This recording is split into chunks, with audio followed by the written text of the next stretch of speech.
நான் வருவேன்,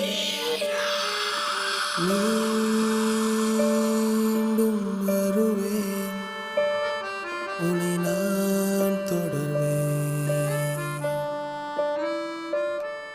உயிரால் தொடுவேன்.